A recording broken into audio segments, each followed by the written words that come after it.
It's great to be here at this extraordinary time in our country's history, at this great university, to have a chance on a beautiful day to lift our sights, to think about what we are capable of doing together, the kind of future that we can create if we search for and find common ground.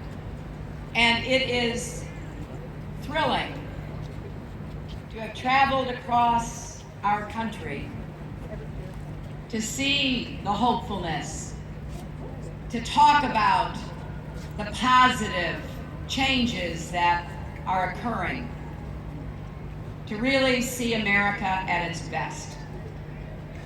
And tomorrow, each and every one of you gets to make a decision as to whether or not first you will vote. Because in Pennsylvania, it's all about Election Day. Other places around the country have been voting for weeks. And what you will vote for. I'm here to ask you to vote for yourselves, vote for your families, vote for your futures. Vote on the issues that matter to you because they are on the ballot, not just my name and my opponent.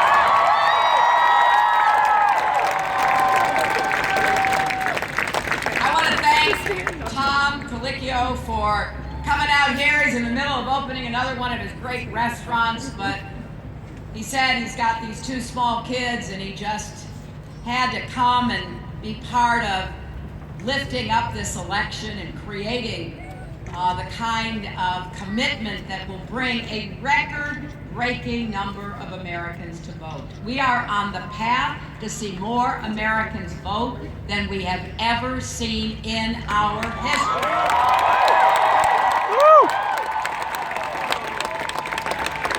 And I am hoping that you won't just come out and vote. Obviously, I hope you vote for me, but I also hope you will send Katie McGinty to the United States Senate.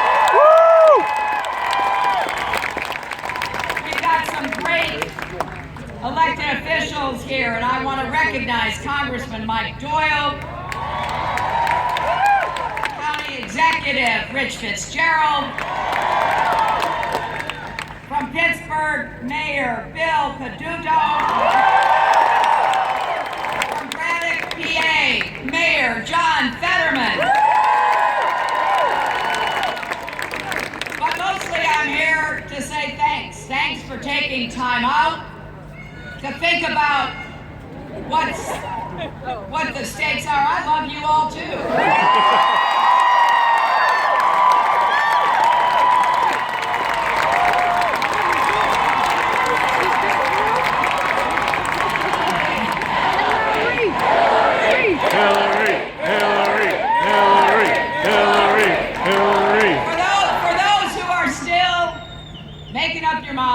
Or thinking maybe it's not worth voting at all. Let me just say, the choice in this election could not be clearer.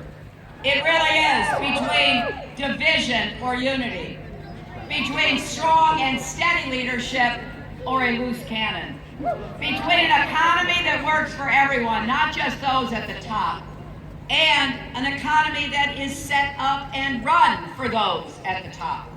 Now, I have spent my public career fighting for kids and families and standing up for our country. And if you give me the privilege of your vote tomorrow, that is what I will do every single day of my presidency. I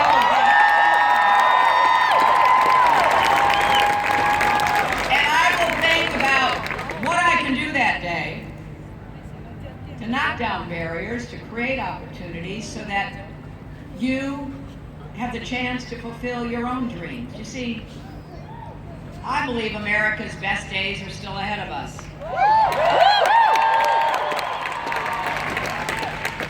Now, that doesn't mean we don't have to work for it, because we do. That doesn't mean that we can just expect it to happen as kind of a birthright.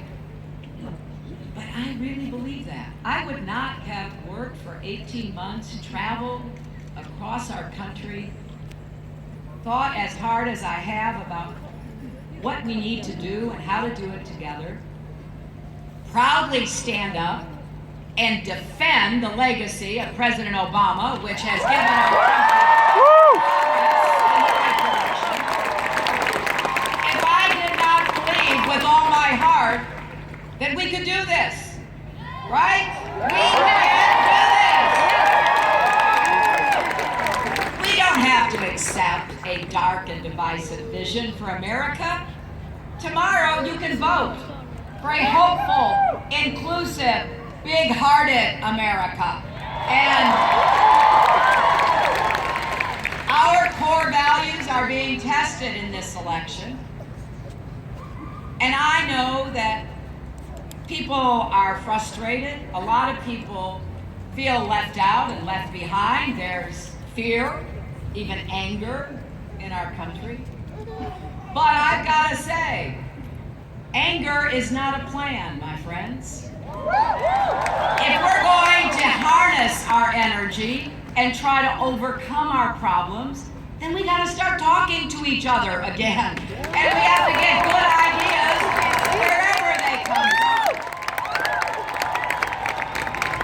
Last night, I was in Manchester, New Hampshire, and I was with Keezer Khan, whose son, Captain Khan, was killed while serving in Iraq. You might remember him from the Democratic Convention.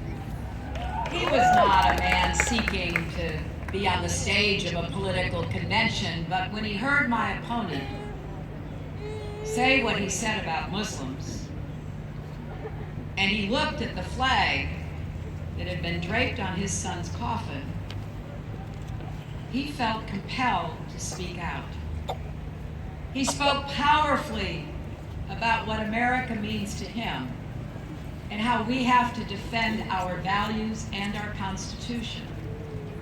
As he said last night, his son, serving in the United States Army with his unit, saw something suspicious, moved toward it to check it out, telling his men to stay behind. And when the car exploded, he lost his life. He was awarded the Bronze Star and the Purple Heart. But as Mr. Khan said, when you listen to all of the people that my opponent has insulted and denigrated, would there be a place in Donald Trump's America for Captain Khan? The Khan family gives me hope because they truly believe in the values of this great country of ours. And they have stood up, holding the Constitution as he did at the convention, to say, people around the world, cherish this Constitution, believe in our values. It's a source of hope for billions of people.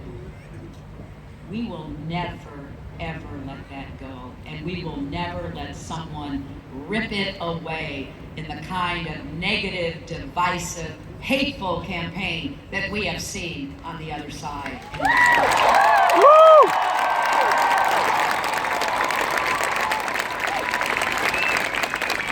Sometimes when I hear my opponent speak, I don't recognize the country he's talking about. That doesn't mean we don't have problems and challenges. It doesn't mean that we don't have to do more to help people across our country get better economic opportunities. Of course we do. But boy, I believe we can do it. I love our country. I believe in the American people. I know what we are capable of. Throughout our history, generations of Americans have risen together to meet the tests of their time. They defended democracy, built the greatest middle class the world has ever known, marched for civil rights and voting rights, for workers' rights and women's rights, LGBT rights and rights for people with disabilities.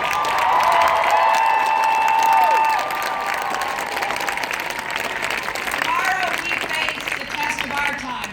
Will we be coming together as a or splitting further apart? Will we set goals that all of us can help meet? Or will we turn on each other and pit one group of Americans against another? Now, our names will be on the ballot tomorrow, but those values and every issue you care about will be there too. What kind of country do we want? And I particularly think about this for young people as I look at this crowd and see so many students and other young Americans who deserve the same opportunities in this country that many of us were given. And we will make sure they are available. Because if you think about what it takes to have a thriving America, it comes down to a couple of key issues.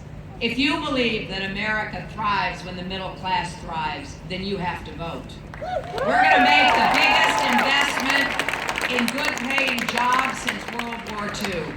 Jobs in infrastructure, small business, clean energy, advanced manufacturing.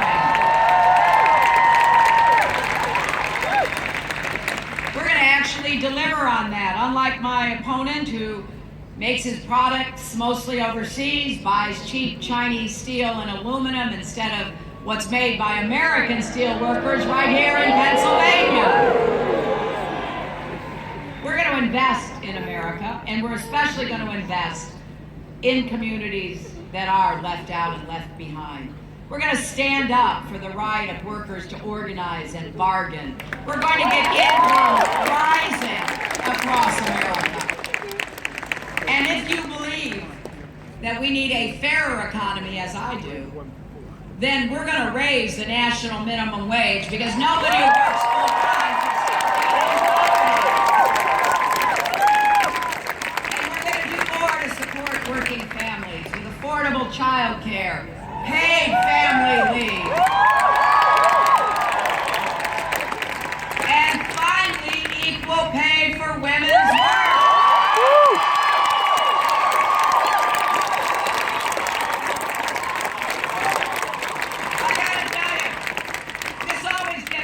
The biggest applause ever. Because fundamentally we know it's not fair, but it's also about families. If you have a mother, a wife, a sister, or a daughter who's working, you don't want her shortchanged, do you? Now, when I talk about equal pay and all these other family issues, my opponent says I'm playing the woman's card. Well, you know what I say? Deal me in!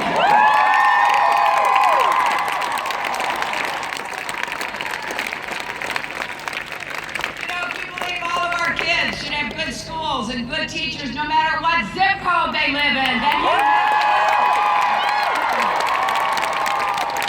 If you believe that we can make college affordable for every young American, I gotta say, I was very proud of the primary campaign that Bernie Sanders and I ran. It was a campaign on issues and ideas, not insults. He and I got together and we came up with this plan. Public colleges and universities should be tuition free for everyone who makes less than $125,000 a year.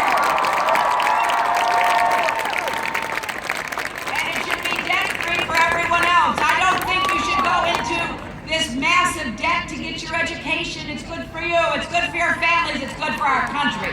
And we're going to make it affordable for everyone. And for the millions of Americans already struggling with student debt, we're going to ease that burden. We're going to get those interest rates down. We're going to give you a different way of repaying it as a percentage of your income, not tied to a 6, 8, 10% interest rate. And you're never going to have to pay more than you can afford. See, I think there are a lot of positive things to get excited about.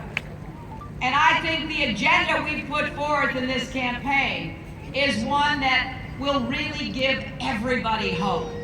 You see, working for children and families has been the cause of my life, but it's never been more important than it is right now. So this has to be our mission together. doing all we can to help every American, especially every young American, and especially every child, to have the chance to live up to your God-given potential. Because when it's all said and done, that's what matters most. Have you helped somebody else? Have you reached out and tried to ease somebody's burden? We do it individually. My mother got through a neglected, abandoned childhood because people showed her kindness. Her own parents didn't want her, her grandparents didn't want her, but that first grade teacher who saw she had nothing to eat brought extra food every single day to make sure my mother had something to eat. And when she was 14 and had to go out and find a job to support herself and got a job as a maid and a babysitter in somebody's home, she was just relieved that she had a place to live and she could support herself. But the mother of that home understood my mom wanted to go to high school. So she said, Dorothy, if you get up early and you get your chores done, you can go to high school. You'll have to come right back because we'll need you. But you can do it. Now look, that sounds harsh to our ears, telling a 14-year-old, okay, you can go to high school, but you gotta come right back and you have to work on both sides of it. But to my mother, it was a blessing. So when I think about what so many people have gone through to give us the opportunities that we have had, and I'm speaking for myself, my mother gave me the resilience, the grit, the get up and go. She told me everybody gets knocked down. What matters is whether you get back up.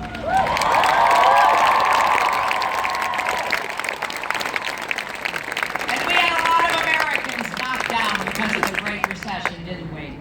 Millions of jobs were lost. Millions of homes were lost. Family wealth was wiped out. Savings accounts, 401ks, everything that people had worked so hard for.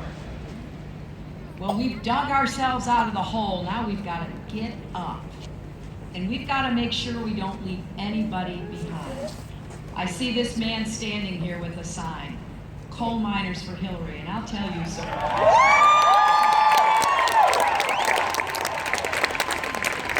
know how hard times are, and as I have said, and you can take it to the bank, I will not forget you, and I will do everything I can to help people who have given so much, worked so hard throughout their lives for generations to build this country. We are not going to forget any Americans. Woo!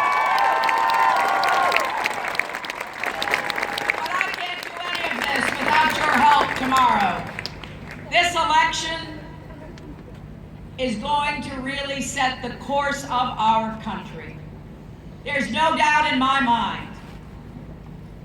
Tonight I'll be in Philadelphia with President Obama and Michelle. And I so appreciate how hard they have worked for me, but it's not for me. It's for us. You know, when President Obama came into office, put yourself in his shoes, his young, dynamic, first African-American elected to become president of the United States. And what does he find? He finds the worst financial crisis since the Great Depression. That's what he finds. Wow, those were hard, hard times. I don't think he gets the credit he deserves for making sure we didn't go even deeper.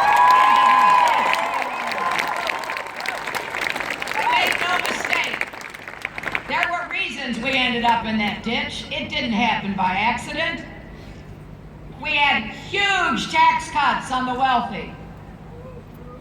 The administration in office took their eyes off the financial markets. And we know what happened. They ignored the pressures in the mortgage markets, and we know what happened. Elections have consequences for everything we care about. And that's why we've got to have each and every one of you put down your stake in our future. If the lines are long tomorrow, please wait.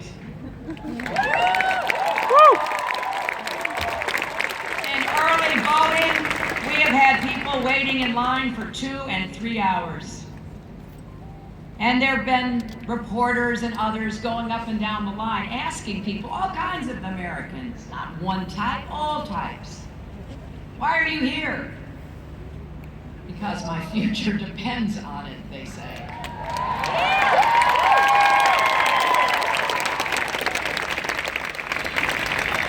So tomorrow is the election, but that is just the beginning. We have to heal this country. We have to bring people together, listen and respect each other. Now I know it's unusual for somebody running for president to say this. I started saying this months ago because I literally was meeting people who were scared by what they were hearing in the election. You know, I've known a lot of the Republicans who've run for president, been elected president in recent history. I didn't agree with them on everything, obviously. We had our differences. But I didn't doubt that they were fit to serve as president. This election's different. This person is temperamentally unqualified, experientially unqualified to be president and commander-in-chief. And so many people know that. Well, I think we do need some more love and kindness. We have got to rise above all of this hate-filled rhetoric, all of these insults and scapegoating and finger-pointing and insulting. I want to be the president for all Americans, not just some. I want to be the president for Democrats, Republicans, and independents. I want to be the president for those who vote for me and those who vote against me. I want to represent everybody. Woo! And I know we have a role to play in building a better future. So it starts tomorrow. If you don't know where to vote, go to iwillvote.com. You can get all the information you need. The polls will be open from 7 a.m. to 8 p.m. We are on track, as I said, to have a huge turnout. But we can only do that if all of you make up your minds. You bring your friends, everybody you know, to make sure your voices are heard. This is a historic election, and we're going to do everything we can, not only to win, but then immediately to get to work. And I especially